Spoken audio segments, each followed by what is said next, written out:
Opinion: why chopper services in Pilgrim spots must be stopped on Sunday.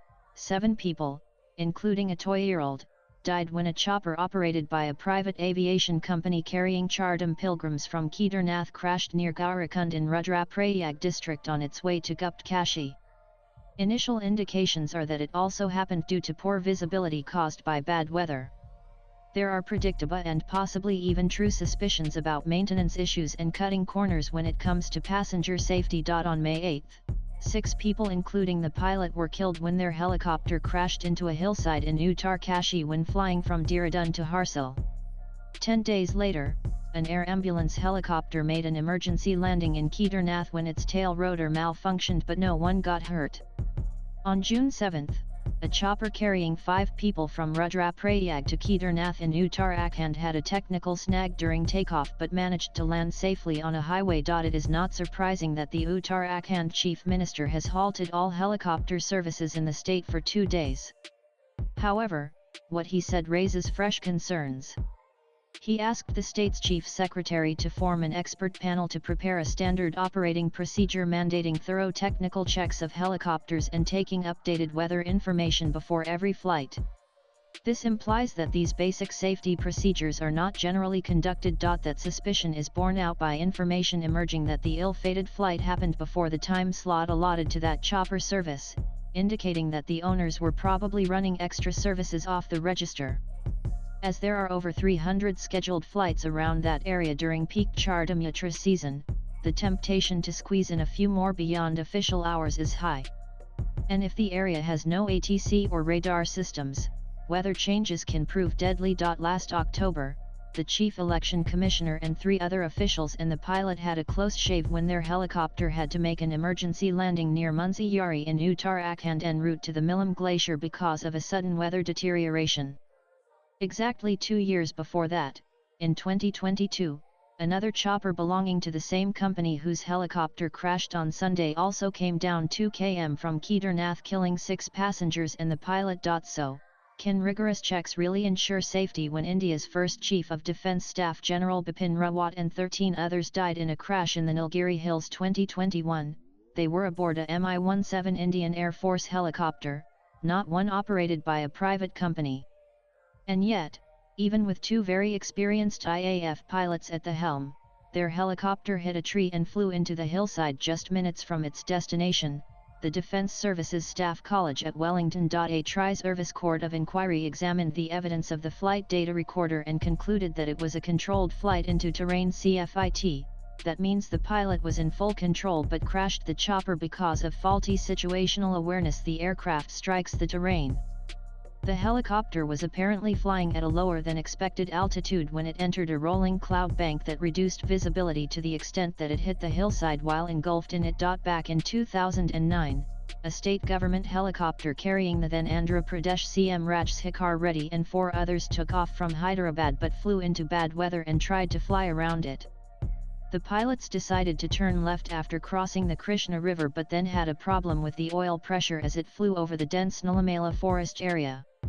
They were trying to search the manual for a remedy when the chopper crashed into a hillside while banking left. In May 2011, Dorhi Kandhu, then CM of Arunachal Pradesh, and 4 others including 2 pilots died when their single-engine chopper crashed at 13,000 feet near Sela Pass in the West Kameng district while flying from Tawang to Itanagar. 10 days before that, a Mi-17 helicopter also crashed in the Tawang area, killing 17 people, but the pilot and 5 others survived with serious burns. Whether Uttarakhand or Nilgiris, Eastern Ghats, or Eastern Himalayas, hilly terrain is not the best place for extensive helicopter activity as weather changes very quickly there and winds can be very unpredictable at any time of the year.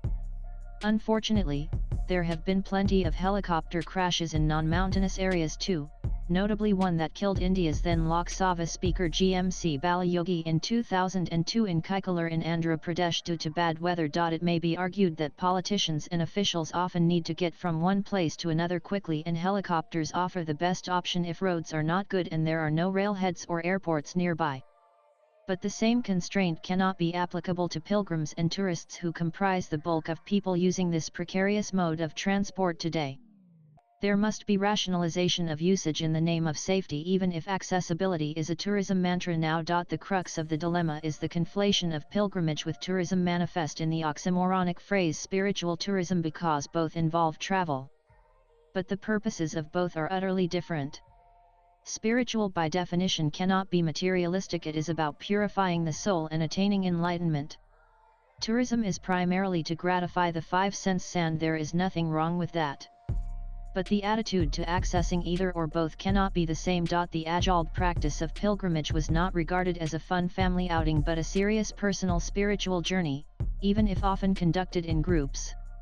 These journeys were not meant to be done as quickly and as comfortably as possible with all modern amenities so that they could be ticked off a bucket list like a holiday hotspot. In fact, temples like Guruvayur and Sabarimala still prescribe mental and physical preparations, including austerities for pilgrims. Just because Chardam and many other pilgrimage destinations are in beautiful locales does not mean they should be treated like tourism spots that seek to make their customers happy with conveniences from free airport transfers to heated pools. Pilgrimages are a sacred journey, where exertion to arrive at the presence of the Almighty is expected of devotees of many faiths, like undertaking Hajj to Mecca or walking to Santiago de Compostela in Spain. Unlike many faiths, there is no extra merit in going on a pilgrimage. For Hindus it is a personal choice.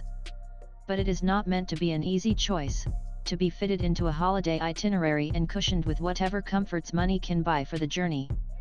Devotion rather than wallets are the prerequisite, and the authorities need to lay down rules of conduct, if the sacredness of pilgrimages are to be maintained as well as the safety of both people and the holy locations. The states in which popular high-altitude pilgrimage spots are located particularly need to take some tough decisions, as the numbers will continue to rise, putting pressure on infrastructure in an ecologically fragile and climatically unpredictable area.